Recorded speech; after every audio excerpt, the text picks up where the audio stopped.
سلام سلام، احوال شما، حال شما خوب هستین؟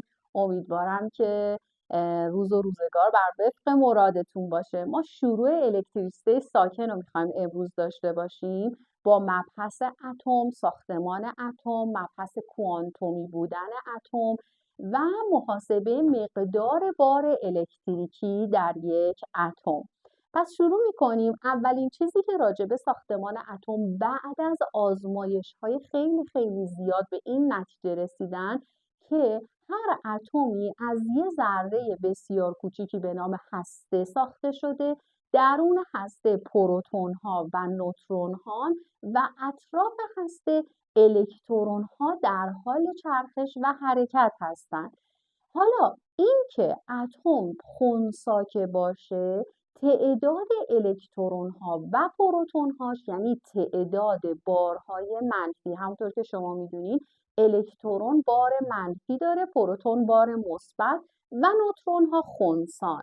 الکترون رو با ای نمایش میدیم، پروتون رو با پی، نوترون با ان. میگیم هر اتمی شامل این سه ذره است: الکترون بار منفی، پروتون بار مثبت و نوترون خنثی. نوترون و پروتون داخل هستند، جرم بیشتری دارند، هسته اتم نسبت به بقیه اجزا سنگین تره و الکترون ها در اطرافش در حال چرخشن. هر وقت راجع به بار الکتریکی یه اتم صحبت شد، اینکه حالا یه اتم از حالت خنثی خارج میشه، یعنی از حالتی که تعداد الکترون ها و پروتون هاش برابرن خارج میشه، تبدیل میشه به یون. همه این صحبت ها برمیگرده به اینکه یه اتم الکترون دریافت کرده یا الکترون رو از دست داده. هیچ وقت شما راجع به پروتون حرف نمیزنید، چون اصطلاحاً ما میگیم پروتون ها به دلیل سنگینی داخل هسته اتم اسیرن و نمیتونن حرکت کنن. هر جا دیدین که گفت پروتون از دست داد، توی تست بود یا هر سوالی، بدونین که اون نکته کلیدی سواله و پروتون قابلیت حرکت نداره. اگر بخوایم راجع به الکتریسیته ساکن و شروع این مبحث با شما صحبت کنیم، میگیم اولین چیزی که صحبت شده راجع به الکتریسیته ساکن این بود که وقتی سنگ کهربا رو اومدن مالش دادن، دیدن ذرات ریز کاه رو جذب خودش میکنه. اصلا کلمه کهربا که تو در واقع حروف یونانی یا زبان یونانی به معنای الکترونه از اینجا اومده که میگیم کاه و اصطلاحاً جذب خودش کرده. کاهربا یعنی همون چی؟ کهربا یا الکترون. این که بچه‌ها یه اتمی یا یه ماده‌ای چه مقدار بار الکتریکی داره حواستون باشه. ما میگیم این کمیت کوانتومیه. یعنی چی؟ یعنی مضرب صحیحی از یه مقدار ثابته. هر کمیتی که مضرب صحیح از یه مقدار ثابت باشه میشه کمیت کوانتومی. حالا در مورد مقدار بار هر اتم ما علامت Q رو میایم قرار میدیم به عنوان مقدار بار و برای محاسبه مقدار بار باید تعداد الکترون ها رو در مقدار بار یک الکترون ضرب کنیم. گفتیم که الکترون ها و پروتون ها از لحاظ مقدار باری یکسانن، ولی نوع بارشون با هم دیگه متفاوته. یعنی یکی بار مثبت داره، یکی بار منفی. این مقدار ثابته که کمیت منو کوانتومی میکنه همون در واقع بار الکتریکی یه دونه الکترونه. اصطلاحاً بهش میگیم بار پایه.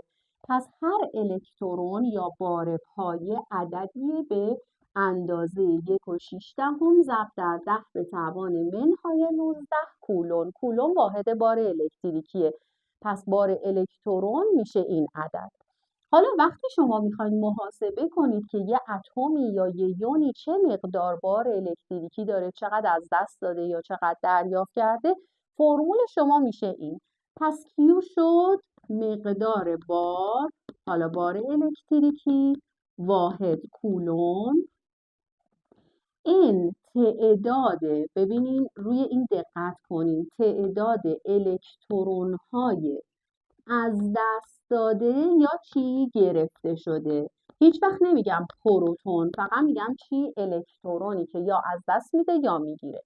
این هم که گفتیم الان بار پایه بود، عددش هم گفتیم همیشه مقدار ثابت 1.6 ضرب در 10 به توان منهای 19 کولون. حالا توی این فرمول یه چیزی میمونه که بهتون بگم، اونم اینه که اگر شما دارین میبینید علامت مثبت منفی که اینجا گذاشته شده چیه؟ خب من بهتون اینو میگم علامت مثبت یعنی که اون اتم الکترون از دست داده. وقتی یه اتمی الکترون از دست بده، اون وقت چون تعداد پروتون‌هاش از تعداد الکترون‌هاش بیشتر میشه، پس بارش میشه چی؟ مثبت. ولی برعکسش اگر که یه اتمی الکترون دریافت کنه، بارش یعنی تعداد الکترون‌هاش نسبت به پروتون‌هاش بیشتر میشه، پس بارش میشه بار منفی. و به این ترتیب شما توی فرمول میاین مثبت منفی رو اینجوری تعیین میکنید. یه نکته مهم من همینجا بگم، اگر شما سوالتون راجع به محاسبه تعداد الکترون های دریافتی یا از دست داده بود، دیگه اصلا میتونید علامت مثبت منفی رو نذارید. این n همون در واقع بچه‌ها معنای کوانتیده بودن اتم رو داره میده. یعنی این n یه عددیه که همیشه صحیحه، نمیتونه کسری باشه، نمیتونه اعشاری باشه. میگیم 1 الکترون، 2 الکترون، 3 الکترون. من نمیتونم بگم 1.5 الکترون. مثل که مثلا شما میگین من مثلا 5 تا خودکار دارم، یا من میگم مثلا من 25 تا دانش آموز تو این کلاس دارم. هیچ وقت نمیتونم بگم 25 تا و نصفی، 2 تا و نصفی، 1.5. این معنای چی میده؟ اینکه n یه عدد صحیحه، صحیح رو میدونیم تو ریاضی با ضد نشون میدیم، پس به اصطلاح فیزیکیش میشه کوانتیده بودن یک اتم. وقتی خواستید n رو پیدا کنید، کافیه q رو بر e تقسیم کنید، دیگه علامت مثبت منفی رو نذارید. حالا شما یه استراحت بکنید، من میخوام یه مثال براتون بنویسم و بیایم این مثال رو حل کنیم، ببینیم اصلا این فرمول کجا کاربرد داره و چجوری ازش استفاده میکنیم. یه چایی بریزین واسه خودتون تا من بیام.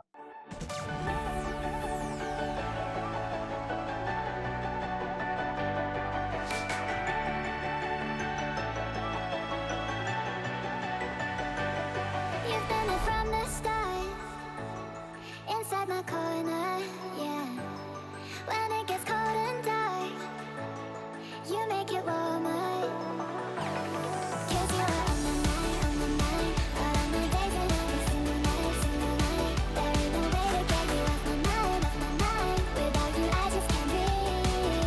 You never get away 'cause you are on my mind, all of my days and every single night.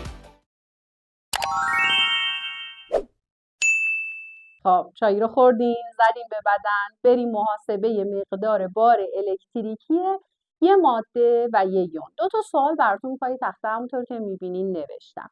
سوال داره میگه بار الکتریکی در ماده‌ای که 10 به توان 20 الکترون از دست داده چند کولوم میباشد.